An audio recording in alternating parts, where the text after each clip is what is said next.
Vamos a empezar con la charla de hoy, que promete y seguro que cumplirá ser muy interesante. Nos la va a dar Ana Moreno Caballud, que es titular del CSIC, es geóloga y experta en estos temas. Me han dicho que has hecho muchos estudios en cuestiones de este tipo de... Sí, de climas del pasado. Exactamente. Sí, pasado, no tanto como los geólogos lejanos, pero en el pasado igualmente. La charla ya veis que promete ser muy interesante, climas pasados y los impactos ante la emergencia climática, y además recientemente ha sido nombrada miembro de la Real Academia de la Ciencia. Sí, así que enhorabuena. No habrá trascendido. Te escuchamos.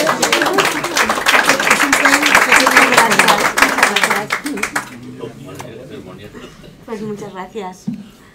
Bueno, es un placer, la verdad, estar aquí y ver la sala. Es verdad que la sala es pequeñita, pero verla tan llena, o sea que yo creo que tenéis que estar bien contentos del poder de convocatoria que tenéis, que no pasa en todas las asociaciones. Y bueno, yo voy a, como habéis comentado, soy geóloga, pero para los geólogos yo trabajo en un tiempo relativamente cercano. O sea, el estudio que hacemos de los cambios climáticos del pasado siempre es de los últimos pocos ciclos glaciares, o sea, los últimos 100.000, 200.000 años, que eso en geología, pues aunque no lo parezca, es muy poco. Y el trabajo que yo desarrollo es un poco conectar todo ese estudio de los cambios climáticos antiguos con lo que nos está ocurriendo hoy en día, ¿no? Porque seguro que habéis oído, seguro que todos tenéis a alguien cercano que dice, bueno, pues si cambios climáticos ha habido siempre y tal. Pues bueno, un poco de eso es lo que vamos a hablar y de eso es lo que vamos un poco a desmentir, ¿no? Y bueno, empezamos con una gráfica que seguro que os suena, esta manera de representar las temperaturas, es con estas bandas de colores, con colores... Pasa, sí, por favor. Claro, no que no se ven, pero sí. Este tipo de gráficas se pueden generar para cada ciudad o para cada país del planeta. Esta en concreto está hecha para Zaragoza y sería el registro de temperaturas desde 1860 hasta la actualidad, con bandas azules para los años más fríos y bandas rojas para los años más cálidos. Y bueno, pues ya veis, no digo nada que no sepáis, seguramente, pues que desde que tenemos registros en estaciones meteorológicas, pues vemos que ha ido la temperatura media de cada año, ha ido subiendo, ¿no? Por supuesto hay años fríos, algunos recordarán la década de los 70, que fue una década bastante fría, pero en general cada año vamos batiendo récords. Entonces, pues bueno, un poco, muchas veces me lo preguntan a mí, si tú estudias cambios climáticos del pasado y siempre ha habido cambios climáticos, ¿por qué ahora estamos en una crisis, ¿no? O en una emergencia climática? ¿Qué hay que sea diferente? Y eso es un poco de lo que vamos a hablar hoy. Vamos a ver que, seguro que aquí lo sabéis mucho mejor que hoy, que una de las consecuencias es la pérdida de hábitats para animales así emblemáticos como el oso polar, que siempre se pone como de referente, ¿no?, de la crisis climática, pero yo creo que el problema va mucho más allá y es algo que realmente pues va a afectarnos, nos está afectando de una manera muy directa. Entonces, bueno, el año 2023 ha sido un año en el que se han batido todos los récords. Cada una de estas gráficas va de enero hasta diciembre, y es la temperatura global de la superficie marina, temperatura medida en la superficie del mar. Ya veis que desde 1980 tenemos datos que han ido midiendo y se ve, pues bueno, los cambios de temperatura a lo largo de cada año. El 2023 se salió completamente de la media, que es esa curva naranja que tenéis arriba, sobre todo a final de año, se fue muchísimo. Y el 2024 lo tenemos ahí, lo que ha empezado de enero, esta es la gráfica obtenida hoy, y ya veis que hemos empezado, pues bueno, más de 1 grado por encima de la media, ¿no?, desde los años 80. Entonces, bueno, el año 23, este año pasado, hemos batido muchos récords, no solo en temperatura atmosférica, sino también en temperatura marina, que es grave porque el océano tiene ese poder de almacenar calor que lo irá soltando poco a poco. Luego hemos tenido también un informe del IPCC, del Panel Intergubernamental de Cambio Climático. Los expertos científicos se han reunido y han dado un poco sus previsiones hacia el futuro, ¿no? Eso ya sabéis que ocurre periódicamente, cada 5 o 6 años hay un informe nuevo. Y esta vez se ha hecho mucho énfasis, y a mí me parece muy interesante, en desmentir también un poco eso que decimos muchas veces. Bueno, es que hay que guardar el planeta para las generaciones futuras. Pues eso ya se ha quedado un poco anticuado. Realmente estamos nosotros ya sufriendo las consecuencias del cambio climático, ¿no? Entonces, ponen un poco el ejemplo de lo que te vas a ir encontrando según cuando has nacido. Si has nacido en 1950, pues cómo va a ir afectándote el cambio climático a partir del 2020. Nacidos en 1980, o como un niño que nazca en el 2020, pues cuando llega a 70 años, pues está en pleno planeta calentado, ¿no? Entonces, bueno, se está un poco haciendo el énfasis en que esto que se dice siempre es que tenemos que guardar el planeta para nuestros hijos, nuestros nietos, tenemos esa responsabilidad. Pues yo ya lo oigo a mucha gente en charlas que ese mensaje no es el que más interesa, sino realmente el que veamos que es algo que es hoy en día ya, ¿no? Y que, pues bueno, que muchos que lo estamos viviendo. Y luego otro aspecto que ha ocurrido este año pasado, el año 2023, es que se ha hecho una nueva recopilación de los límites planetarios.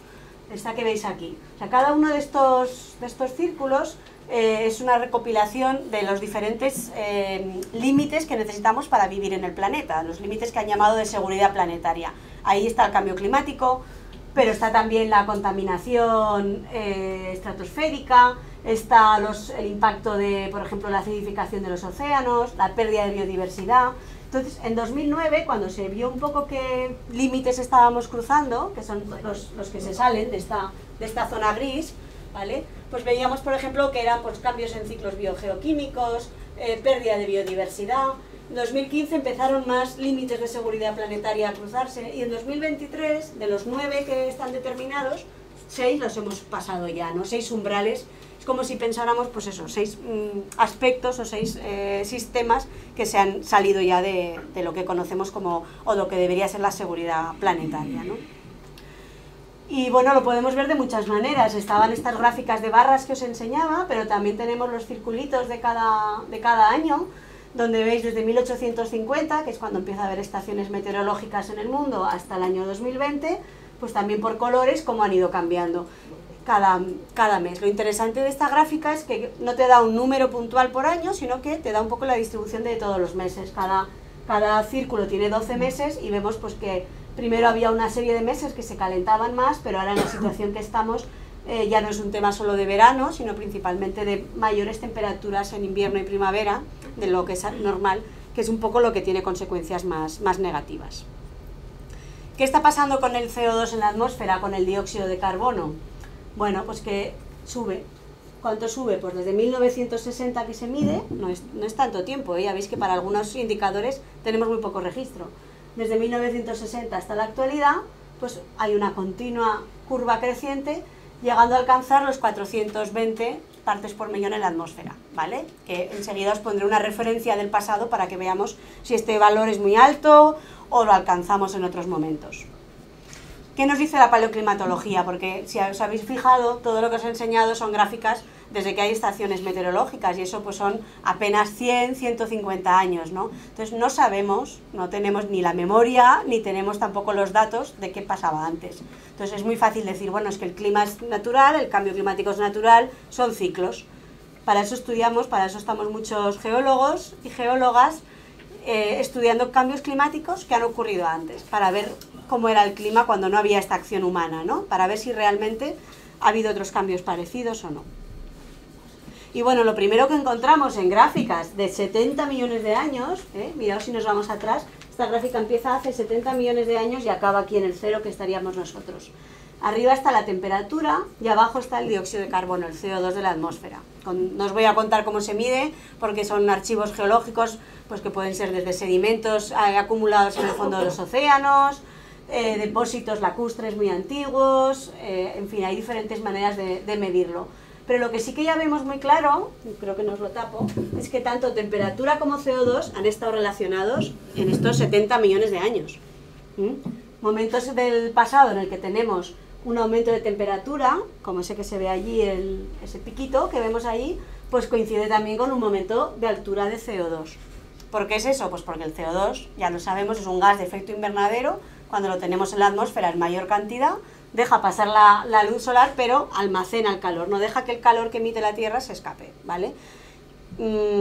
Eso, claro, ha ocurrido en un montón de momentos en los que incluso la Tierra no tenía los continentes distribuidos como ahora. O sea que el CO2 y la temperatura siempre hemos sabido que estaban relacionados. Esto no es algo que lo hayamos lo conozcamos desde hace poco, sino que la relación entre CO2 y temperatura se conoce ya desde el siglo XIX y gracias además a una mujer, que lo pongo de paso porque en febrero, el 11 de febrero es el Día de la Mujer Científica y ya sabéis que estamos aquí algunas pues reivindicando el papel de la mujer en la ciencia, que al igual que en otros temas pues ha costado muchos años tener esta visibilidad, ¿no? Pues esta persona que no le vemos ni la cara ni fue nada reconocida fue Eunice Newton Foote, que fue una científica americana que haciendo experimentos ya vio que el CO2 y otros gases tenían un efecto invernadero, o sea que acumulaban calor y calentaban la atmósfera. Fue la primera que lo descubrió, fue totalmente ignorada y a los pocos años, pues bueno, hubo otra persona y esa persona fue la que tiene, dijéramos, el reconocimiento, ¿no? Hasta hace poco que la estamos un poco reivindicando y sacando a la luz. Lo que quiero decir con esto es que la relación de que si echamos mucho dióxido de carbono a la atmósfera va a subir el CO2, va a subir la temperatura. Es por dejar abierta la puerta. Muy bien. De seguridad. Vale. Muy bien. Bueno, esto lo pongo sobre todo para que pensemos que el que emitamos más dióxido de carbono a la atmósfera y suba la temperatura no es algo que nos debería sorprender. Ya en ciencia se sabía hace muchísimo tiempo, ¿vale? Otra cosa es que las empresas petroleras pues se hayan encargado de hacer la vista gorda y hacer como que no se enteraban. Pero realmente se sabe desde hace mucho y bueno, los principales responsables también. Vale, no solo el CO2 cambia el clima, ¿vale? Ya sabemos que hay cambios climáticos naturales y ahora voy a hablar un poco de esos mecanismos climáticos naturales. Y unos de los que causan los cambios de ciclos glaciares a interglaciares son los conocidos por los parámetros orbitales, los cambios en la insolación que recibimos del Sol debido a dónde se sitúa la Tierra, ¿vale? El eje de la Tierra no siempre está igual de inclinado, la distancia al Sol no siempre es la misma, estos son parámetros que cambian a escala de miles de años. Y eso ya lo encontró ya Milutin Milanković, que fue un astrónomo y matemático serbio, y a principios del siglo XX fue el que hizo su teoría, la teoría de Milanković, que explicó que según la posición de la Tierra recibíamos más o menos cantidad de energía del Sol y eso hacía que la Tierra pasara de un momento glaciar a un momento interglacial. Eso lo hemos visto después que ha sido verdad, o sea, realmente hay un ritmo de los ciclos glaciares e interglaciares cada 100.000 años debido a esta radiación que recibimos del Sol. Y eso hace pues, que cuando representamos, por ejemplo, el volumen de hielo en los polos, pues vemos que hay subidas y bajadas y tienen que ver ocurren cada más o menos 100.000 años, ¿vale? Y lo mismo estos cambios de temperatura. O sea que la teoría de Milanković y el pensar que hay cambios climáticos en el pasado, pues es totalmente verdad. También es muy conocido las manchas solares, la cantidad que recibimos, la cantidad de radiación que emite el Sol no siempre es la misma porque tiene una serie de manchas que hacen que los años con más manchas solares recibimos menos insolación, menos radiación. ¿Qué ocurre? ¿Eso tiene que ver con la temperatura actual? O sea, ¿es verdad lo que a veces oímos de que lo que está pasando...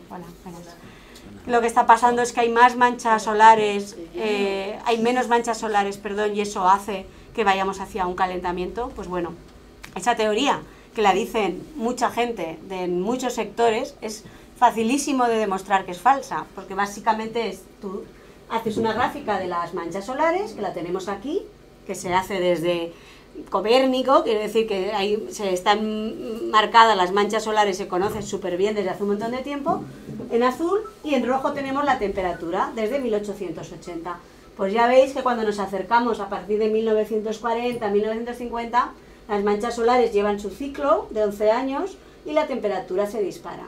O sea, si alguien nos dice en algún momento que lo que está pasando ahora es que estamos cambiando el número de manchas solares y por eso hay un calentamiento, pues no es verdad. Y hay evidencias científicas facilísimas de explicar.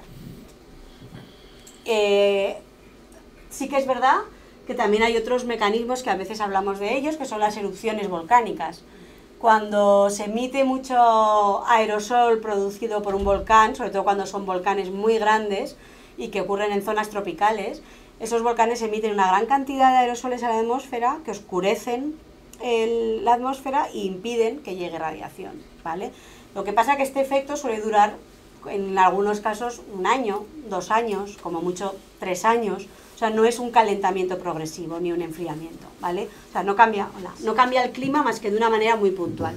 Y un ejemplo muy bonito lo tenemos en el año 1816, que se llamó el año sin verano, porque a raíz de la erupción del Tambora, bueno, hubo una gran cantidad de aerosoles en la atmósfera, impedía que entrara luz solar, y fue un año en que las temperaturas de Europa, pues ya veis, eran súper frías, mucho más frías de lo habitual.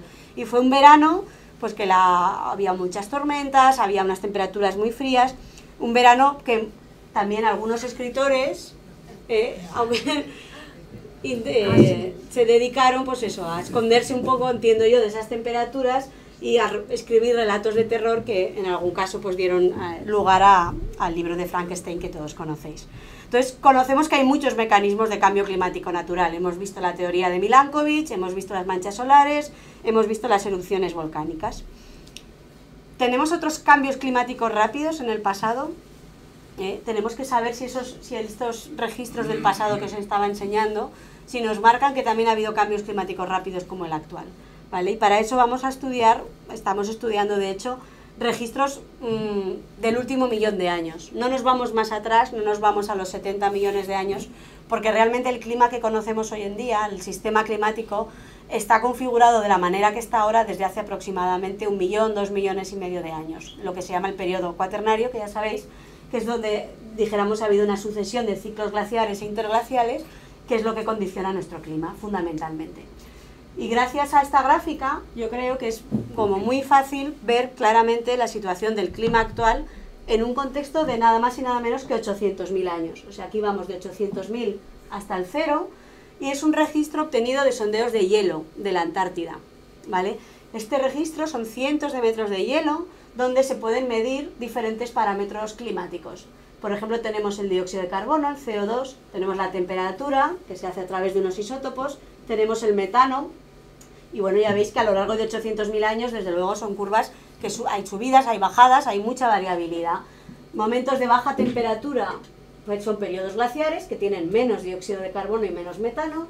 Periodos con más temperatura son interglaciales, como el que estamos ahora. Ahora estamos en un interglacial, en el cero, ¿vale? O sea, esta gráfica ha sido muy importante porque nos ha dado contexto muy largo, es un registro muy continuo de 800.000 años, nos muestra que el clima no cambia de una manera gradual, o sea, hay cambios climáticos abruptos en el pasado, si os fijáis, un paso de glaciar a interglacial, hay un cambio importante en temperatura y en dióxido de carbono, y no es una cosa gradual, como decía Milankovitch, sino que son cambios abruptos, y también vemos muy bien cómo se relaciona dióxido de carbono y temperatura, que van completamente a la par, ¿vale? Bueno, esta gráfica ha sido tan importante que ha sido un poco el motivo que ha permitido, o la causa que ha dado el premio de la Fundación BBVA a estos 5 científicos y científicas, que son los que generaron esos datos, y trabajando pues durante muchos años en la Antártida, sacando estos sondeos de hielo en la Antártida y en Groenlandia, y donde se ve esta relación tan estrecha entre dióxido de carbono y temperatura. Vale, y os decía que esta gráfica había cambios climáticos rápidos, abruptos. Me gustaría que os fijarais en la cantidad de dióxido de carbono. Hemos dicho periodos glaciares 180, 200, más o menos, ¿vale? Periodos interglaciales, el más alto llega a 300, no tenemos nada que pase de 300. El cambio de un ciclo glaciar a un interglacial, que en geología decimos que eso es instantáneo, que es súper rápido, pues lleva a un cambio de 0,01 partes por millón de CO2 por año, ¿vale? Pues nos acordamos un poco de estos números, porque ahora voy a hacer un zoom, voy a hacer una ampliación de lo que sería la actualidad, de lo que tenemos hoy en día. Entonces, bueno, si vamos a esos mismos sondeos de hielo y lo vemos con detalle, desde el año 1500 hasta el año 2000, o sea, nos vamos los últimos 400, 500 años atrás, y vemos la cantidad de CO2 en la atmósfera, pues bueno, ya veis que estamos en estos 420, ¿vale?, por millón, como decíamos antes, lo cual nos pone como 100 partes por millón por encima de otros interglaciales. O sea, no tenemos, en este último casi millón de años, no ha habido ningún momento en el que haya habido esta cantidad de dióxido de carbono en la atmósfera. Pero a mí me parece muy importante recalcar que no solo nos interesa la magnitud, o sea, ese valor de 400, sino la rapidez con la que lo estamos alcanzando.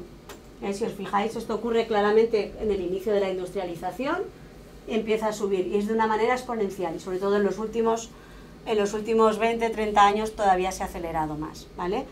Este valor, este 1,4 partes por millón por año, nos dice que es 200 veces, 200 veces más rápido que un cambio glacial interglacial.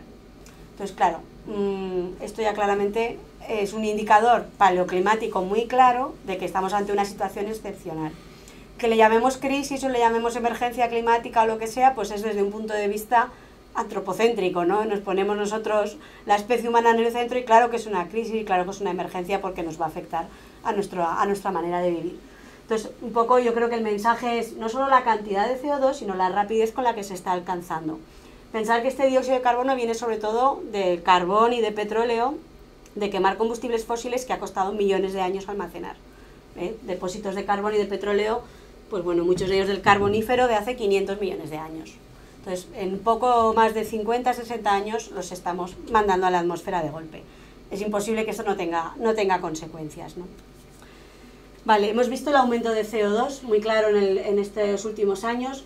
En cuanto a temperatura, siempre es un poquito más difícil sacar conclusiones cuantitativas de cambio térmico, pero en esta gráfica, que se ha hecho con mucho consenso científico y muchos registros de cambio climático del pasado, y son los últimos 2000 años, pues ya vemos que la temperatura observada y reconstruida son muy parecidas y que está, pues eso, aquí no está del todo actualizado porque ya este último año hemos estado 1,43 grados por encima del periodo que se usa de referencia, pero ya veis que está claramente por encima de los últimos 2000 años, ¿vale?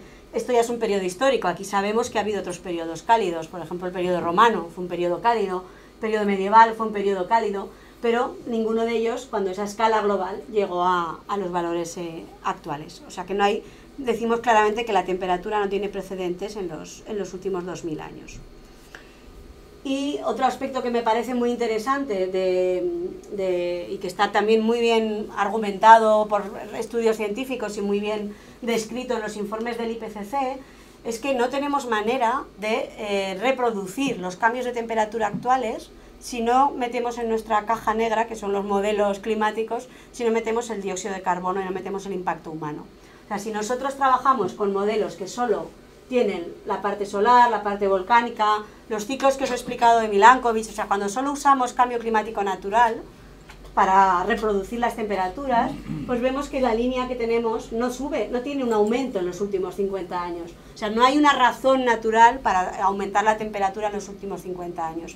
En cambio, cuando en esos modelos climáticos se introduce el efecto antrópico, se introduce sobre todo el dióxido de carbono, vemos que la temperatura observada es súper parecida a la temperatura simulada. O sea que tenemos claramente una manera de explicar con métodos físicos y matemáticos el cambio climático, ¿vale? Y no la tenemos si no usamos el CO2. Con lo cual, pues está... que aquí yo creo que no os tengo que convencer de nada, pero como seguimos oyendo tantos negacionismos y seguimos oyendo tantos bulos en torno al cambio climático, pues es como las evidencias científicas en cuanto a la excepcionalidad del tema y el hecho de que en el registro geológico no encontramos algo parecido en los últimos 800.000 años, pues son creo evidencias muy, muy rotundas. Decíamos que la paleoclimatología servía un poco para dar este contexto temporal, dar esta longitud del registro, ¿no? al pequeñito trozo que tenemos de la actualidad, pero también nos sirve para buscar cómo funciona el clima, para entender cómo funciona el sistema climático. Y una de las cosas que más nos preocupan ahora, uno de los aspectos del clima que más nos preocupa, es que nos estamos acercando a una serie de efectos que hemos llamado tipping points en inglés, o sea, efectos umbrales o momentos de desestabilización del sistema climático que están marcados en este mapa, ¿no? Tenemos desde la fusión de los casquetes polares, la fusión del hielo del Ártico, la fusión del permafrost, cambios en la circulación oceánica, sequías muy importantes en el Amazonas, todos la muerte de los corales, de los arrecifes de coral. Cada uno de estos sistemas sería un punto, no es de decir de no retorno, porque a escala geológica todo tiene retorno, pero un momento umbral, un momento en el que si se pasa empiezan a ocurrir efectos en cadena o efectos en cascada de los que no tenemos tanta información, porque estos tipping points no es tan fácil estudiarlos en el pasado. Entonces, dijéramos que el estar cerca de cruzarse alguno de estos umbrales, pues introduce mucha incertidumbre en lo que va a pasar en los próximos años, ¿vale? Es un poco como si tuviéramos esta una torre de bloques que vamos sacando, ¿no? Seguro que habréis jugado a esto o algo parecido, vamos sacando piezas, vamos cambiando un poco la estabilidad de esta torre y bueno, puede aguantar muchos años, ¿no? De hecho, desde la industrialización estamos sacando estas piezas, hasta que llega un momento en el que se saca esa última pieza. Eso sería un poco el concepto del tipping point, de efecto umbral, a partir del que, pues, cuando ocurre no va a ser una progresión lineal, sino que va a haber una caída exponencial de diferentes procesos, ¿vale? Por eso es tan interesante estudiar este tipo de procesos en el pasado, porque nos van a dar mucha información de qué es lo que puede ocurrir en el futuro. Y yo voy a centrarme sobre todo en uno de estos procesos, que es la circulación termohalina, la parada de la circulación termohalina, que fue descubierta y explicada por el profesor Wally Brocker, y que ha sido responsable, la parada de la circulación termohalina, de cambios climáticos rápidos del pasado más o menos reciente, ¿no? De esta escala geológica que os digo que trabajo yo, del último ciclo glacial. La circulación termohalina consiste en que, como las masas de agua no tienen la misma densidad, pues se están moviendo, ¿no? en el planeta, y transportan calor porque almacenan energía en sus aguas. En el norte, en el Ártico, en esos puntos amarillos que veis ahí, son sitios donde se forma agua profunda. Eso quiere decir que llega agua desde el Golfo de México. Ese agua es un agua con alta salinidad, llega agua cálida, se enfría al llegar al Atlántico Norte, al Ártico más bien, y entonces aumenta su densidad y se hunde. Y transporta calor a lo largo del planeta. Esto es algo que regula nuestro clima y es súper fundamental para entender cualquier cambio climático. De hecho, por ejemplo, es responsable de que, lo sepamos por mi hermano, por ejemplo, que vive en Nueva York y Madrid, o Nueva York y Zaragoza están a la misma latitud y el clima es muchísimo más frío en Nueva York, ¿vale? Entonces hay que tener muy en cuenta que esto es un sistema de formación de aguas profundas que circulan, afloran, se vuelven a hundir, circulan por todo el planeta y mueven el calor. En el pasado ha habido momentos en los que esa circulación, esa cinta transportadora se ha interrumpido. ¿Cuándo ocurrió un ejemplo? Pues en la última deglaciación, cuando se estaba retrocediendo el casquete polar de Norteamérica. Os podéis imaginar que al ir retrocediendo, al salir de la glaciación, había muchísima agua de fusión y se formaron grandes lagos, en la zona que están hoy en día los Grandes Lagos, de hecho, pero un gran lago que se llamó el lago Agassiz. Este lago estaba cerrado por morrenas y en un momento determinado pues colapsó, se rompieron estas morrenas y entró mucha agua dulce directamente al Ártico, tanto por el estrecho de Hudson como por esa bahía del noroeste. El Ártico, con agua tan dulce, no consiguió tener unas corrientes con la densidad suficiente para hundirse, entonces se interrumpió esta cinta de calor. ¿Qué ocurrió? Bueno, pues ocurrió a pequeña escala lo que pasa también en la película del Día de Mañana o de Day After Tomorrow, por si alguno la ha visto, que es muy mala, pero como explicación climática es muy buena, porque lo que cuenta esa película es un poco esto, o sea, se interrumpe esa circulación termohalina y entonces entra una glaciación que se congela en un momento Nueva York, ¿no? Pues bueno, no fue tan rápido ni mucho menos, ni se congelaron las cosas así, pero sí que produjo un enfriamiento. Y aquí os lo enseño con una gráfica. Esta sería una gráfica de temperaturas en Groenlandia. Estos son los últimos 25.000 años. Aquí es 25.000 y ahí es la actualidad. En torno a hace 11.600 años entramos en el Holoceno, que es el periodo interglacial actual. Estábamos saliendo de este periodo glaciar, de este periodo frío, pero hay una interrupción, que es lo que se llama el Younger Dryas, el Dryas reciente, provocada por esta fusión de los hielos. ¿Por qué interesa tanto este periodo? ¿Por qué interesa tanto el Younger Dryas en paleoclimatología? Pues porque, bueno, hoy en día está pasando. No necesariamente un gran lago que se pueda romper, pero sí la fusión del hielo marino, la fusión del casquete en Groenlandia, que va a cambiar, no sabemos si a parar, si a ralentizar la circulación termohalina, ¿vale? Entonces, pues bueno, esto puede ocurrir que cambien, como ocurrió en el Younger Dryas, drásticamente los paisajes. Y bueno, yo os voy a contar un ejemplo del estudio que hemos hecho en el Instituto Pirenaico de Ecología, donde trabajo, que últimamente trabajamos mucho en cuevas. Esta es una cueva del Sobrarbe, la cueva de Seso, que está al lado de Voltaña, donde pudimos estudiar una estalagmita que cubría precisamente este periodo, el Younger Dryas, este Dryas reciente. Nosotros en las cuevas lo primero que tenemos que hacer siempre es entender bien cómo funciona este sistema, ¿no? Porque lo que vamos a hacer en la estalagmita es analizar capa por capa su composición geoquímica. Entonces, esa composición de la estalagmita tiene mucho que ver con el goteo que hay en la cueva, la gota que va formando esa estalagmita, y la gota que forma la estalagmita viene de la lluvia que hay sobre la cueva. Esa lluvia se infiltra en el suelo, circula todo el epicarst y acaba goteando y formando nuestras estalagmitas. Entonces, son de alguna manera, un poco como se dice con los anillos de árboles y tal, pues bueno, el registro del pasado, el registro del tiempo del pasado. A lo largo de la estalagmita, pues podemos ir viendo esos cambios en su composición que van a tener que ver con la composición de la lluvia. De una manera muy rápida, solo por dar unas pinceladas, lo que nosotros medimos en las estalagmitas son isótopos de oxígeno y isótopos de carbono, o sea, la composición en los determinados átomos de oxígeno y de carbono, porque están en función de cuánta cantidad de lluvia había en el pasado, cuánta vegetación había, cuánta temperatura. O sea, esa isotopía, dijéramos que nosotros medíamos en el carbonato, viene de la isotopía de la composición de la lluvia. Cuando llueve más es una lluvia, llamamos, más ligera, cuando llueve menos es una lluvia más pesada, isotópicamente más pesada. Entonces, un poco lo que tenemos que entender es que nuestros termómetros y nuestros pluviómetros del pasado, en este caso, son las estalagmitas, ¿vale? Porque, lamentablemente, pues no tenemos nada que nos cubra hace 12.000 años. Y esto se ve muy bien en esta gráfica de monitorización de la cueva de Seso. Arriba tenéis la lluvia de Voltaña, en azul, y en gris, no sé si se ve muy bien, es la temperatura de Voltaña. Y esta curva de negra es lo que nosotros hemos medido en el carbonato que se forma en la cueva hoy en día.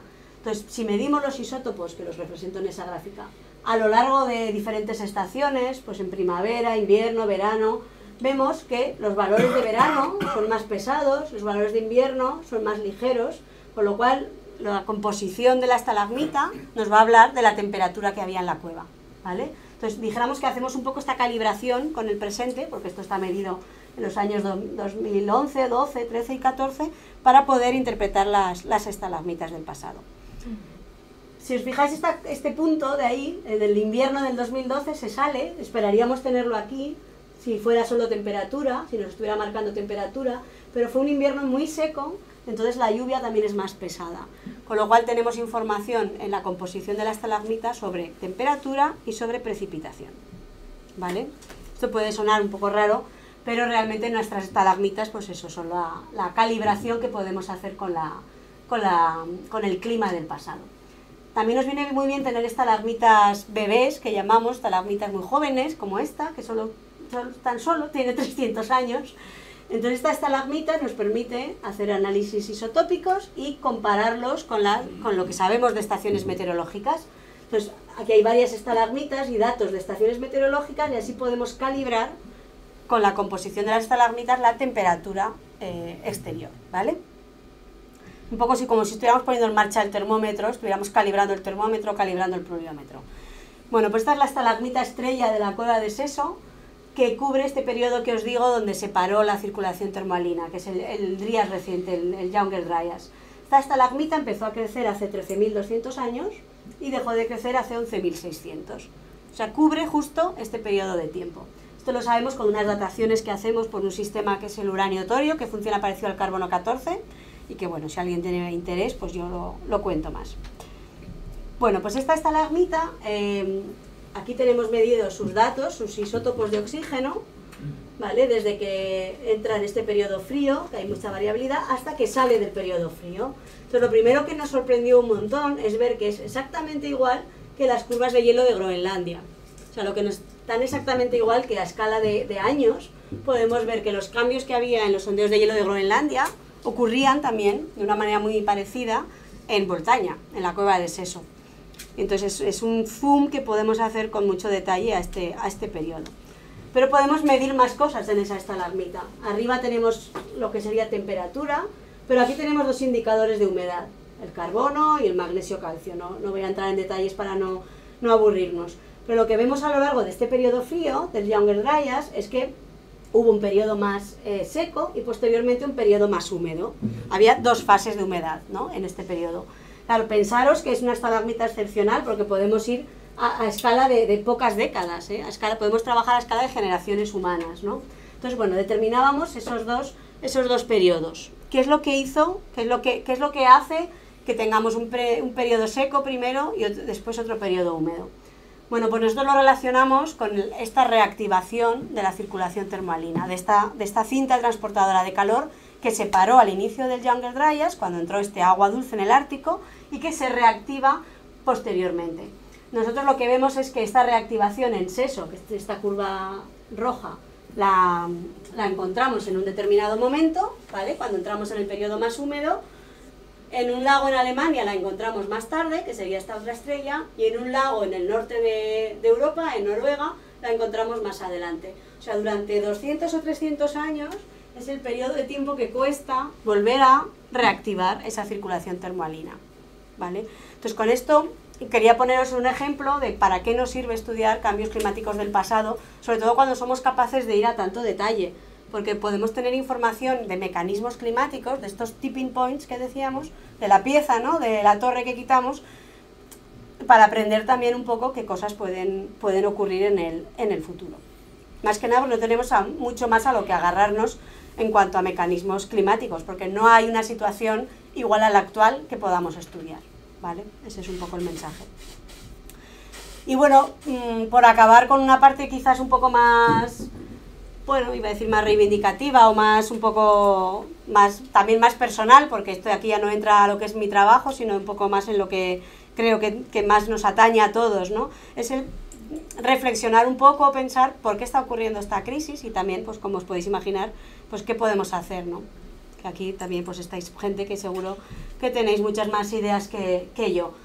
Pero bueno, hay cosas que me han sorprendido y pues intento incluirlas en este discurso, ¿no?, de paleoclima y emergencia climática actual.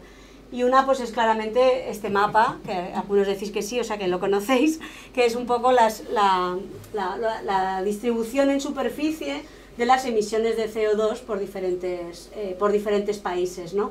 Ya veis que si le damos la superficie en función de la cantidad de CO2 que emite, pues África casi nos desaparece, Sudamérica igual, en cambio Estados Unidos, Europa, Asia, la India, China, son países enormes porque emiten mucho dióxido de carbono. Esto os lo recomiendo, si los que no lo conozcáis, el World Mapper, esto todo se puede sacar online, porque igual que está este mapa de emisiones de CO2, hay mapas de pobreza, hay mapas de energía, hay un poco de todo.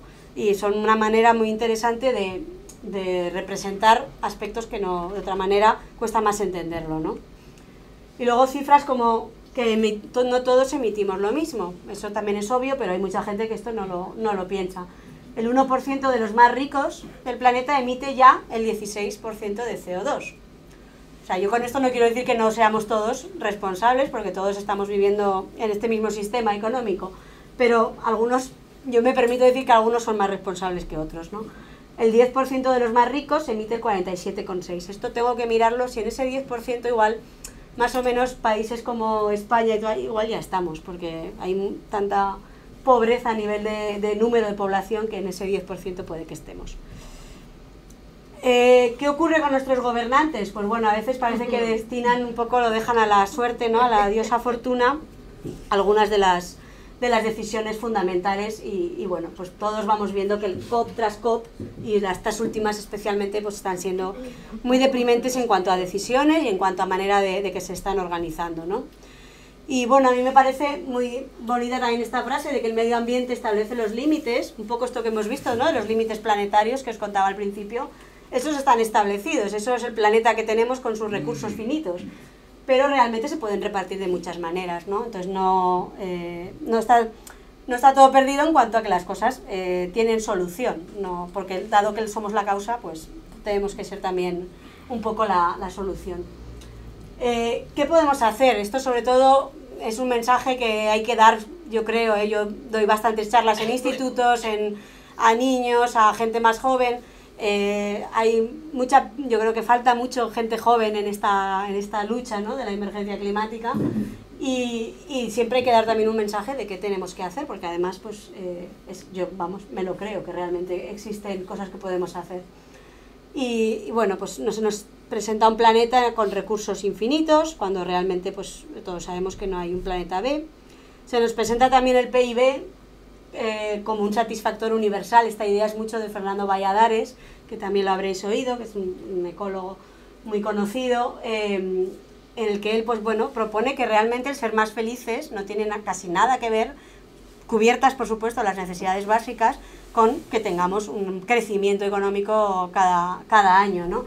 Entonces, bueno, pues hay otras maneras de medir cuando una sociedad está satisfecha o cuando somos más felices, y ahí está desde la diversidad ecológica, la salud, el uso del tiempo, el que podamos tener más tiempo, la educación, la diversidad cultural, y bueno, hay una propuesta de que haya en vez de un Producto Interior Bruto, pues un Producto Nacional de Felicidad, que se tiene que basar necesariamente en otros indicadores, ¿no?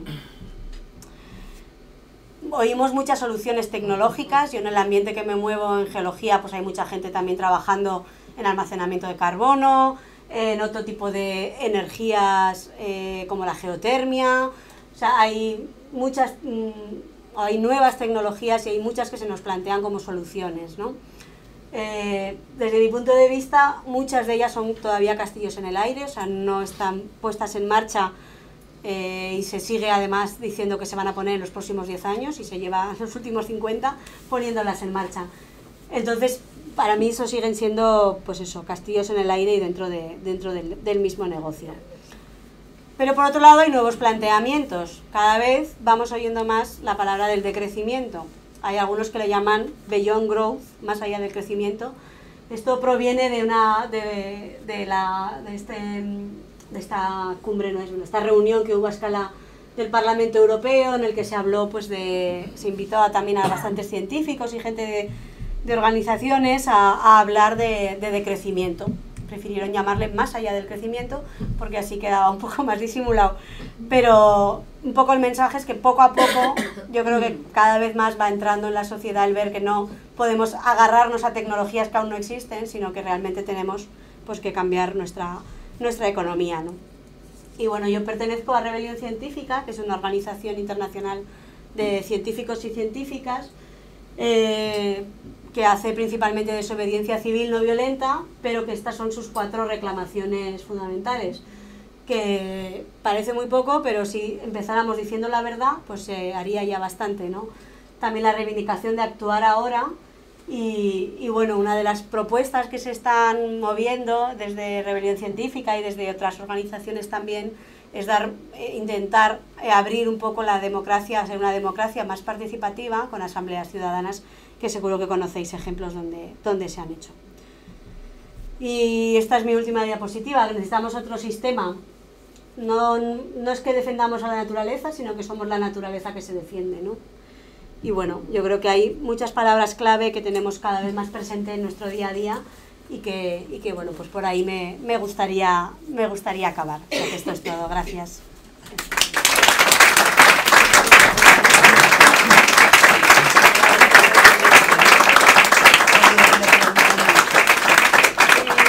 Que hay gente que no puede casi ni esperar a acabar y a preguntas rápidas. Hay un documental sobre la geoingeniería, que es una propuesta que ofrecemos. Por ejemplo, de echar en la atmósfera productos químicos de diferentes maneras. En este documental al final lo que se decía que eso es muy difícil, que el clima controlarlo y podría ser perjudicial para el ser humano según estas... Claro, sin ver el documental no sé muy bien de qué hablas. Claro, lo que está pasando en general ahora... O sea, era manipular el clima para lograr que lloviera más, para... Esas teorías de los chemtrails y todos estos. El cambio climático no existe, sino que hay intereses que están echando cosas por ahí. A ver, manipular el clima lo estamos consiguiendo, porque con el CO2 lo estamos consiguiendo. O sea, yo no diría que manipular el clima a una especie es imposible. Hubo antes las primeras fotosíntesis, ¿no?, que consiguieron también cambiar la atmósfera y tener una atmósfera con oxígeno. Quiero decir, el clima lo podemos cambiar cambiando la composición de la atmósfera. Ahora bien, hay que ponerse casi todo el planeta de acuerdo en emitir CO2. O sea, yo no creo que echando ningún producto a la atmósfera así a escala de 4 que estén interesados en que llueva en un sitio o en otro, se consigan cambiar las cosas. Ahí, yo lo que he leído es más lo de los chemtrails estos, ¿no? Lo de los... A ver, yo sinceramente, a mí me parece que con todo esto ahora hay un montón de información falsa y hay... Es falsa esa. Sí, quiero decir, en concreto es falsa, seguramente será falsa. Lo que pasa es que hay muchas veces que cuesta encontrar bien, o sea, tener argumentos para, cuando no estás exactamente trabajando en ese tema, para discriminar lo que es falso o no, ¿no? Pero era un documental de la 2, que decir que no era una cosa que digas, no, es que... Pues sí. Era un documental de estos... O de la 2 o de, bueno, un documental, que no era una cosa que hablaban científicos, que no era una cosa que digan, no, esto... A ver, ahora otra cosa que se ha oído mucho es que en 1985 científicos han firmado una declaración de que el cambio climático no es verdad. Claro, lo que pasa es que esos 1000 es el 0,01% de los científicos. Quiero decir, que eso a lo mejor también hay que ver siempre un poco quién está detrás. Yo recomendaría en general a todo el mundo, empezando por mis hijos, que cuando consultan algo hay que buscar las fuentes y hay que buscar cuánta gente hay con consenso detrás de eso, ¿no? Y realmente llevamos como 40 o 50 años oyendo que no hay consenso científico sobre el cambio climático, y eso sí que te lo puedo decir, es completamente falso. Yo llevo 30 años en este tema ya trabajando y se sabe, vamos, casi todo lo que he enseñado desde ese momento. Entonces hay intereses políticos y económicos muy fuertes detrás. Se ve que hay unos intereses. Y hay muchos científicos, no muchos, pero por lo menos 1985 científicos interesados en propagar también esa información, ¿no? Entonces yo sospecharía, pero claro, sin verlo concretamente y sin saber exactamente qué, también me es difícil juzgar. Sí. Vamos a ver, yo lo que veo es que cada periodo de glaciación y de calentamiento, en ese periodo de calentamiento aumenta el CO2, o sea, es una consecuencia natural. Sí. Me dices que ahora mismo el CO2 está bronceando mucho más y se calienta mucho más rápido. Tampoco lo sabemos porque todavía no se ha calentado lo suficiente. Bueno, lo de que se calienta mucho más rápido lo sabemos. Lo que pasa que es verdad... ¿Hay algo científico, exactamente científico, que diga que el CO2 calienta exactamente? Sí, sí. ¿Sí, científico? Sí. Totalmente científico, quiero decir, la molécula de CO2... No, es muy fácil. Sí, también el metano. Sí, bueno, yo digo el CO2 por simplificar. Sí, CO2 y metano. Lo que pasa es que el metano aguanta en la atmósfera muy pocos años.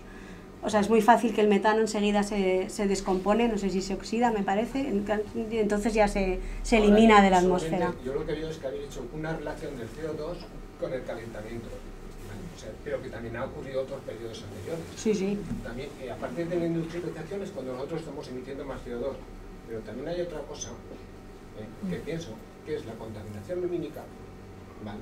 También se estaba emitiendo a partir del mismo periodo y nadie cuenta con ella. Ya, no sé qué efecto puede tener en el clima la contaminación lumínica. Pues mira, vamos a ver. No, o sea, en cuanto a cambiar temperatura planetaria. No sé si sabrás algo de frecuencias. El calor es una frecuencia. Sí, sí, el CO2 lo que hace realmente... Los ultravioletas es otra frecuencia. Los rayos X es otra frecuencia.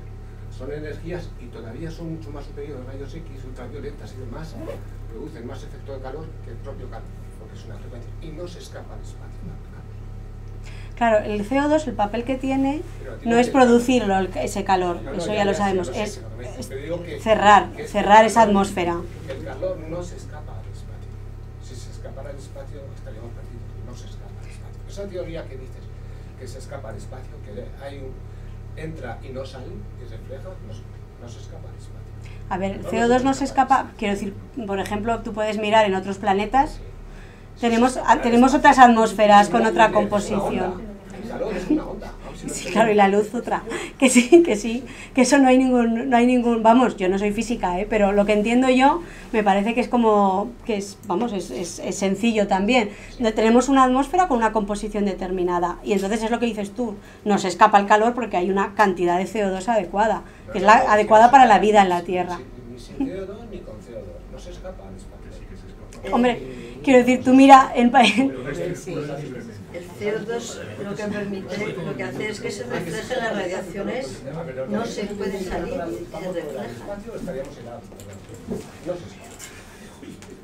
Lo segundo es infinitas la contaminación gracias. Maravilloso. Lleva las mismas consecuencias que el calor, sin embargo nadie cuenta con ella.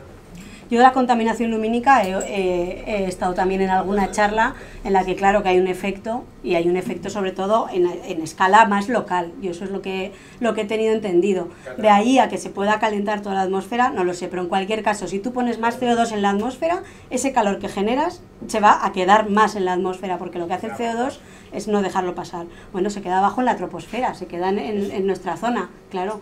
Pasa que también se está empezando a notar calentamientos por encima, porque hay gente que está también trabajando en zonas más altas de la atmósfera, en la que también está viendo que hay un aumento de calor.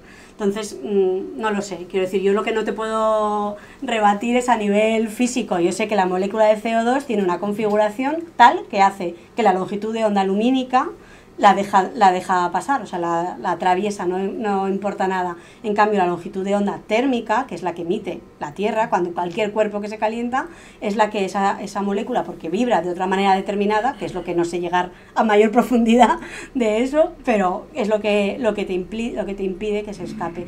Miras, por ejemplo, Venus, que tiene en su atmósfera, no sé qué porcentaje de CO2 es, pero como un 80 o algo, muy alta el contenido de CO2, y la temperatura en superficie de Venus es muchísimo más alta. Pero es que aparte, lo de que el CO2... Para hacer un efecto invernadero, que es lo que ocurre en Venus, el calor está en el propio planeta, o sea, emite ya. Eso es todo un magma, eso es efecto invernadero. Tienes que tener, para hacer un efecto invernadero, tienes que tener calor dentro, no fuera. Hombre, claro, pero el calor lo vamos teniendo, quiero decir, el calor nosotros lo cogemos en cada periodo interglacial, lo soltamos en periodo glacial, o tenemos a escala estacional, el calor lo tenemos. Lo que hace el CO2, entiendo yo, es no dejar que ese calor se escape, entonces cada vez va entrando más y se va marchando menos. Pero yo pregunto, ¿hay algún estudio científico que realmente diga que eso es así? Desde Eunice Foot Newton esta de 1880, experimentalmente está demostrado que el CO2 atrapa temperatura, porque puso diferentes CO2 y metano y otros gases de efecto invernadero. Puso diferentes campanas y ella lo hizo de una manera experimental, con diferentes composiciones de gases, ¿no? Y qué efecto térmico tenían. Claro, lo que se ha evolucionado en 150 años en esa parte de la física yo no la sé explicar. No. Pero también te voy a decir también una cosa. Llega un momento en general en que tampoco nos podemos poner paranoicos con que todo el mundo ahora está pensando en que hay una conspiración para hacernos creer que hay un cambio climático, ¿no? Es que están todos esos informes con cientos de personas detrás revisando esos artículos. Sí, yo también... Claro, yo de todo no puedo explicar. Me acuerdo ahora mismo, exactamente, me acuerdo con el agujero de ozono, que había un estudio científico, y nos íbamos a morir todo el planeta.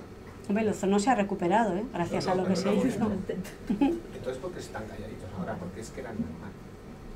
No, porque se cambió la ley, claro. Ha cambiado la en el momento que situación. cambió la ley, ¿sabes qué pasó?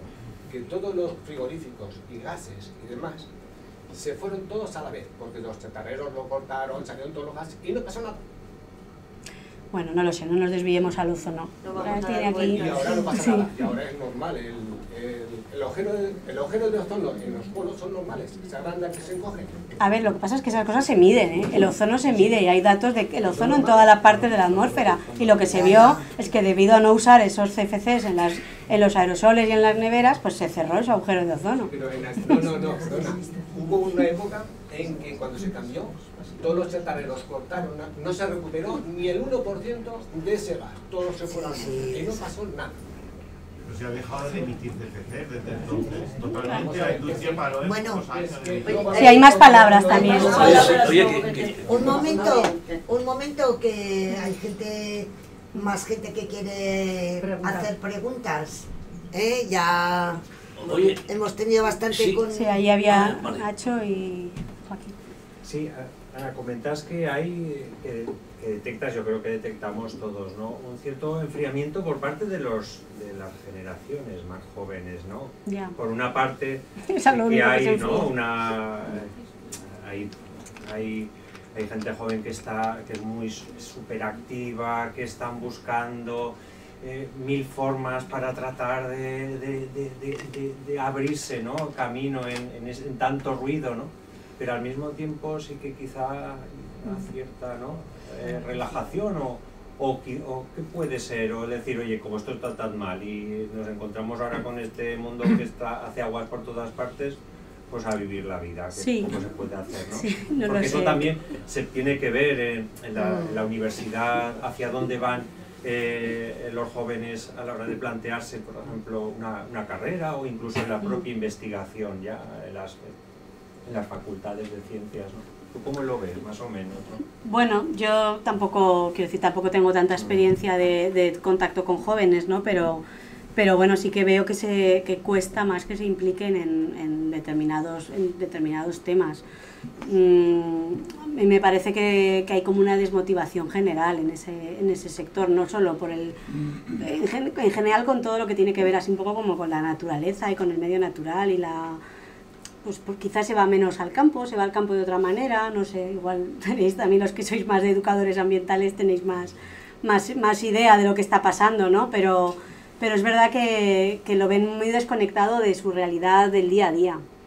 Yo creo que tienen móvil y con eso ya es suficiente. Hay muy poco No sé. vídeo en YouTube sobre el cambio climático. Yo lo que pienso que hay muchos factores, o sea, por ejemplo, cuando todo el movimiento de Greta Thunberg, o sea, yo Sí. estoy en Alianza por la Emergencia Climática en Aragón, ¿no? Entonces, en ese momento había muchísimos jóvenes. A las reuniones que teníamos venía gente menor de edad, o sea, para intervenir en el pleno del ayuntamiento les tuvimos que intervenir con sus padres para que les diesen permiso. Había mucha gente joven. De hecho, pues la gente así mayores como yo, pues les dimos todo el protagonismo y ellos eran los que iban en cabecera de todas las manifestaciones, los que hacían todas las ruedas de prensa, los que intervenían en todo, ¿no? Lo que pasa que el tema es que mantener una actividad permanente, viendo que las administraciones no te hacen ni caso, donde el discurso se queda en palabrería, en bla bla bla, y no cambian las cosas, pues se fueron cansando y se fueron retirando y ya no están, o sea que es como una espuma en un momento dado.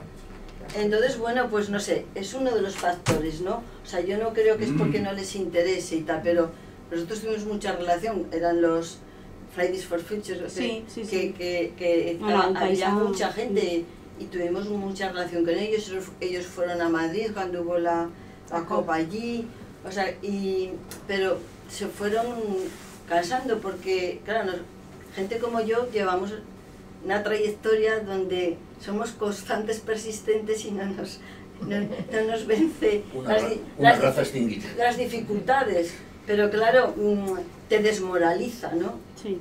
Desmoraliza el que no se cambian las cosas, ¿no?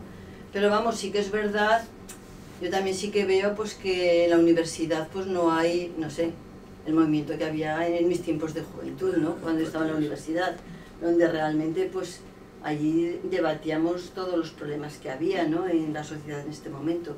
Hoy, pues yo no sé cuáles son las razones. Se vive de una manera muy diferente. Que originan esto, pero sí que es cierto que ojalá hubiese más implicación de la gente joven, que la ha habido en momentos concretos. El 15M, una fusión de gente joven. El Greta Thunberg, es por momentos puntuales, pero después esto de irte reuniendo permanentemente, analizar las políticas del Ayuntamiento, del Gobierno de Aragón, a dar una respuesta a las mismas, a intentar plantarte un objetivo, a luchar por conseguirlo. Yo pienso que de todas maneras el tema del cambio climático también llevamos muchísimo tiempo oyéndolo y aquí en concreto las consecuencias se están empezando a ver recientemente. Entonces también eso hace que, pues bueno, que haya como un cansancio también ya de este tema, ¿no? Y que cansancio unido a ver que tampoco se está haciendo gran cosa, pues la gente se desmotiva. Yo sinceramente pienso que por lo que ha pasado este último año, ¿no? Y cómo ha empezado el 2024, estamos ante un punto de inflexión de algo que quizás va a hacer que reaccionemos porque no va a quedar otra, ¿no? Sí. Oye, quería preguntarte sobre todo el permafrost que hay en Siberia y todo esto, ¿por qué le dan tanta importancia? ¿Se espera que salga mucho metano, CO2?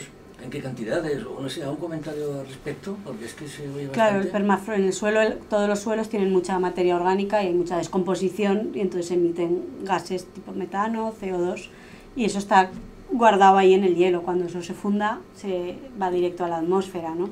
Y eso está ocurriendo ya. Esa es la importancia de esas zonas. Son zonas ahí de tundra congelada que en el momento en el que se vaya a la atmósfera habrá cambio.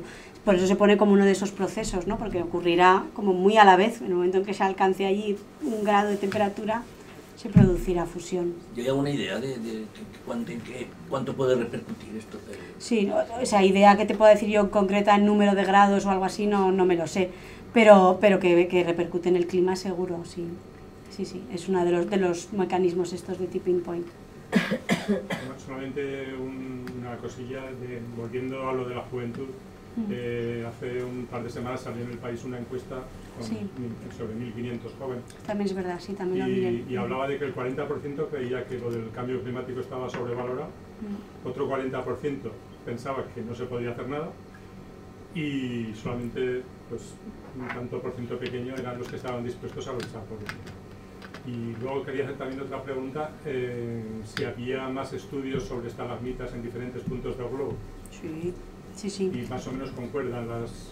Sí, las estalagmitas se llevan estudiando relativamente poco tiempo comparado con sedimentos marinos o sedimentos lacustres, que son técnicas que ya se llevan más. Pero las estalagmitas es un poco más novedoso porque ha tenido que venir de la mano de la técnica de poder hacer estas dataciones de uranio-torio que son muy precisas en el tiempo. O sea, podemos dar la edad de una estalagmita con una escala de pocos años, ¿no? Y entonces se lleva trabajando pues así en plan boom de estalagmitas los últimos 20 años. Y ahí en todos los sitios que hay cuevas.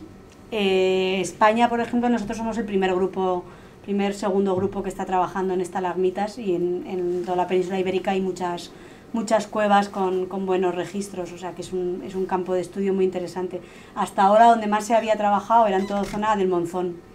En China hay muchísimas cuevas con estalagmitas gigantescas, muy antiguas, otras más modernas. O sea, el mayor trabajo se ha hecho así en China y en Brasil también hay un grupo muy importante trabajando.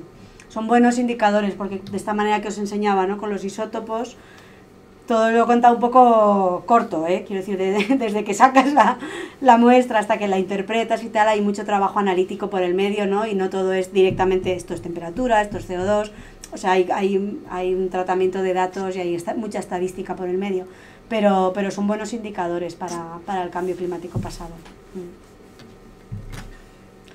Aquí hay Joaquín que había pedido antes. Es que me he perdido desgraciadamente la primera parte de tu charla, pero igual me has contado algo. Pero por ejemplo, he leído un poco que la actividad solar, se prevé que la actividad solar y las tormentas solares en los próximos años, dijéramos, disminuya un poco en el sentido de que a lo mejor podría llegar a contrarrestar en algún grado algo, no digo en que el calentamiento global que se está observando por el incremento de efecto invernadero, pero no sé si tú sabes algo más sobre ese. Pues me temo que habré leído lo mismo que tú, Joaquín, porque me suena lo mismo, tipo que hay como hay una tendencia a menos tormentas solares de estas. Es que dentro de lo que es la actividad del Sol, claro, hay muchas cosas que se miden. Están las tormentas solares, está lo de las manchas solares, que eso sí que es muy fácil de ver que no tiene relación con el calentamiento actual, porque tiene otro tipo de ciclicidad, eso lo he explicado un poco al principio. Pero el tema de las tormentas solares, la verdad, no conozco, no lo sé. Hay, dentro de lo que os ponía de fenómenos estos de tipping points, no todos conducen al calentamiento, Por ejemplo, el hecho de que se ralentice o se pare la circulación termoalina, en principio nos llevaría hacia un enfriamiento.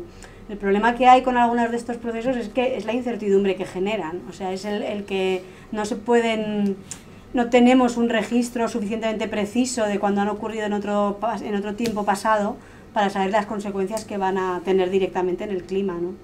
O sea, el permafrost, por ejemplo, seguro que se ha formado y se ha fundido muchas otras veces en el planeta, pero no tenemos un registro exacto de cuánto calentamiento produjo. Entonces, se hacen trabajos a pequeña escala que luego se amplían a escala global, ¿no? Pero no todos tienen que ir en función en un mayor calentamiento. Un poco el mensaje es como que realmente hay mucho impacto del ser humano en el planeta, no más que nunca, básicamente. Y eso lleva a consecuencias. Quisiera A ver si me ha la quedado. otra. Ah, Sí. vale, vale. No, vale. yo solamente, hay algunos que comentan y que dicen, bueno, es evidente a nivel científico que hay una correlación, ¿no?, entre CO2 y calentamiento. Esa correlación, a veces las correlaciones no son causales, es decir, esa correlación se puede garantizar que es la causa, o simplemente hay una correlación y entonces tenemos que buscar las cosas. Bueno, hay Esa sería una pregunta. Y la otra es, bueno, si resulta que es el CO2 el verdaderamente responsable, o básicamente es responsable, solamente eliminando los combustibles fósiles vamos a mejorar eso, o habrá que tomar otra serie de medidas. Lo del solamente me parece... Ya, solamente en el momento me parece bastante gordo, pero bueno, aparte de eso... Esto es seguro que es una simplificación, el decir que todo, o sea, el CO2 siempre se le achaca la culpa de todo, y ya lo ha comentado también el compañero. Yo no creo que eso sea, vamos, no creo, no es la única causa. Hay otros gases de efecto invernadero y hay muchos otros impactos que estamos haciendo en el planeta. De hecho, nosotros cada vez intentamos hablar menos de cambio climático y hablar más de cambio global, porque hay muchos aspectos del uso del territorio, del uso del suelo, que conllevan mucha pérdida de biodiversidad, que conllevan contaminación, que conllevan, y por supuesto todo eso al final está dentro del medio ambiente, ¿no? Lo que pasa que yo de eso pues ya no es mi especialidad y me es más difícil de ver, ¿no? Pero vamos, hay muchos impactos distintos que estamos haciendo. Y en cuanto al calentamiento, sin duda, o sea, de todo lo que he puesto, lo que se podría poner la mano en el fuego total es que los valores de CO2 en la atmósfera no son, no han sido iguales nunca en al menos el último 1.000.000 de años, en el que tenemos un sistema climático funcionando de una manera que podemos entender. Eso es como súper evidente con los sondeos de hielo. Que el periodo más cálido en el que estamos, que el calentamiento actual, no se encuentra en esas mismas temperaturas a escala global. En los últimos 2000 años va como a misa, o sea, está muy claro porque hay muchos registros de 2000 años que podemos contar año a año y podemos calcular bien la temperatura a escala planetaria. 120.000 años es el otro número que se dice que estamos en el momento más cálido de los últimos 120.000 años. Eso es un poco más incierto porque, claro, hace 120.000 años teníamos registros de temperatura, pero no reproducidos como las estaciones meteorológicas de AEMET. O sea, no podemos hacer una media de 2 millones de registros, ¿no? O sea, tenemos información puntual, eso es así. Pero vamos, la relación entre CO2 y temperatura, por lo que yo sé, sin entrar en eso, es una relación causal. Es una relación causal, porque de hecho se ve en casi todas estas transiciones glaciares e interglaciales, primero en escala de pocos años, de pocos años en geología, de escala de cientos de años, se ve primero la subida de CO2 y después la subida de temperatura, que hasta ahora ha sido el mecanismo que ha ido haciendo que estos cambios de glaciar e interglacial no sean graduales, como decía Milankovitch, sino que ocurren cada 100.000 años, pero no de una manera gradual, porque hay un mecanismo que hace que se dispare, que en ese caso es el CO2. Si es que el CO2 también fue el que permitió que estuviese la vida en la Tierra. O sea, si no tuviésemos CO2, la temperatura en la Tierra no nos permitiría vivir. Fue la aparición de las plantas con la emisión de CO2 lo que permitió pues, que la radiación infrarroja no sale. O sea, te quiero decir que por eso ponía yo el ejemplo de otros planetas, ¿no? En los que no hay... Los rayos solares que nos llegan penetran, pero después la infrarroja se va a la atmósfera, a capas superiores, y entonces sí, ese CO2 hace que rebote y no pueda salir. Yo soy física, o sea que eso sé algo también. No, yo era una curiosidad. Bueno, supongo que todos hemos oído hablar del cambio climático que empezó a comienzos del siglo XIV, la pequeña edad del hielo. ¿Se podría considerar como un cambio climático natural? Sí, la pequeña edad del hielo es el último gran cambio climático natural. Vale. Se suele definir así. Sí, hay varios mecanismos que la causaron, no es solo una causa, ¿no? Pero ahí hay bastante relación con las manchas solares, con el número de manchas solares. Volcanes y varias erupciones volcánicas continuas que enfriaron ese periodo de tiempo. Natural. Es natural, sí. Gracias. Y ese también, claro, en esa escala temporal tenemos muchos indicadores, podemos relacionar las cosas mucho mejor y ver, pues eso, cómo estaba el Pirineo, cómo estaba el planeta en general, en el hemisferio norte, que es donde se nota la pequeña del hielo. Precisamente parece ser que los glaciares del Pirineo son de esa época, ¿no? De la pequeña edad del hielo. Ahora tenemos un estudio reciente que hemos visto hielo bastante más antiguo que la pequeña edad del hielo. Sí, en principio, por lo menos en el glaciar de Monte Perdido, que es lo que he trabajado yo, el hielo que estamos viendo ahora, la parte más antigua de ese hielo es de hace 2000 años. O sea que ya los romanos podían ver ese mismo hielo. Lo que pasa que, claro, en esos 2000 años ha tenido fluctuaciones que las hemos podido datar, las hemos podido encontrando materia orgánica dentro del hielo, y hemos visto pues que en el periodo romano se fundió buena parte del glaciar, en la pequeña edad del hielo volvió a aumentar, hasta hay unas morrenas que se ven perfectamente, que se datan y son de la pequeña edad del hielo. Te dice y bueno, ya incluso al final de la pequeña edad del hielo hay alguna fotografía ya que dice hasta dónde llegaba el glaciar, ¿no? O sea, en ese periodo de tiempo nos movemos bien, es todo bastante reciente. El problema realmente es tirar hacia más atrás en el tiempo. Por eso estos sondeos de hielo de la Antártida que os he enseñado, claro, es un registro que no es raro que les den premios, pero es muy importante. Sí, por algún sitio leí que habían hecho uno de estos sondeos y habían encontrado restos, digamos, de contaminación de la explotación de las minas, pues de la época, digamos, casi de Tartesos. Sí. Y bueno, y luego pues los romanos. A ver, nosotros en el glaciar, de todos los minerales que explotaban aquí. En casi cualquier registro que hagas en el Pirineo encuentras evidencias de los romanos, de la minería romana. Es muy curioso porque se ven, y de las minas de Almadén, del mercurio se ve también pero todo eso son elementos que en algún momento han aumentado en la atmósfera y ha quedado registrado en el hielo. En sedimentos lacustres se ve también el pico de plomo de los romanos. No lo decía porque tuviera efecto, sino por corroborar que es cierto. Claro, por eso son registros buenos, ¿no? Porque lo que está ocurriendo en ese momento en el ambiente se va grabando, ¿no? De alguna manera. Hay que saber leerlo y la lectura no es precisa. Que no te lo decía porque tuviera un efecto, sino porque fuera me das pie a contar lo del glaciar, que me encanta, que es parte de mi trabajo más directo. No, es que lo lees a lo mejor y dices, bueno, que hay de verdad en esto, que la explotación del cobre y, como dices, el mercurio y tal, de hace tantos años y que se vea ahí en el registro. Es que se queda perfectamente, pero es que aún te diré más, el uso de la gasolina sin plomo también se ve, quiero decir, por eso que no es... que igual que hacemos, por eso también hay algunas cosas que también han sido positivas, ¿no? Y hay leyes que han servido, y entonces, por ejemplo, eso se ve, la disminución del plomo en el hielo de glaciar y en sedimentos lacustres recientes. Sí. Oye, antes has citado lo de la pequeña edad del hielo, ¿verdad? Sí. Y dentro de la pequeña edad del hielo hubo el mínimo de Maunder. El de Maunder, sí. ¿Qué pasó? Ese es un mínimo de manchas solares. Es un periodo largo, o sea, dentro de las manchas solares hay diferentes ciclicidades y luego hay los que llaman mínimos, gran minimum, que son los mínimos más largos en el tiempo, y uno fue el mínimo de Maunder y es el momento más frío de la pequeña edad del hielo. ¿Son 10 años, 20 años? No, más. Sí, más de la escala, sí, no lo sé exactamente, la verdad. O sea, que no es una cosa ya es más prolongado, sí. Creo que fue el siglo...